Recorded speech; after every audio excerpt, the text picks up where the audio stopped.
Hello বন্ধুরা, রামুর পরিশ্রমের দ্বিতীয় পার্ট নিয়ে চলে আসলাম। আশা করি সবাই ভালো আছো।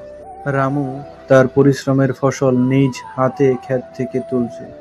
ফসলগুলো তোলার সময় তার চোখ দিয়ে অশ্রু বেয়ে বেয়ে পড়ছে আনন্দে, খুশিতে। রামু অনেক খুশি, কারণ তার ক্ষেতের গাজরের ফলন অনেক ভালো হয়েছে এবং সে খুশিতে তার ক্ষেতের ফসল তার পাড়ার সকলকে বিলিয়ে দিচ্ছে। সকলে আনন্দের সহিত রামুর দেওয়া ফসলগুলো নিচ্ছে এবং সকলে রামুকে অনেক বাহবা দিচ্ছে। রামু তার পাড়া প্রতিবেশী সকলকে নিয়ে ফসল ক্ষেত থেকে তুলছে এবং ঘোড়ার গাড়িতে করে তা বাজারে নিয়ে যাবে। সে এবং তার পাড়া প্রতিবেশী সকলেই একে একে ঘোড়ার গাড়িতে করে সকল ফসল বাজারের দিকে নিয়ে যাচ্ছে। আর এদিকে রামু মহা খুশি। সে এত খুশি, তার খুশিতে সে আত্মহারা হয়ে যাচ্ছে। এরপর সে বাজারে গিয়ে সব গাজর বিক্রি করে স্বাবলম্বী হলো।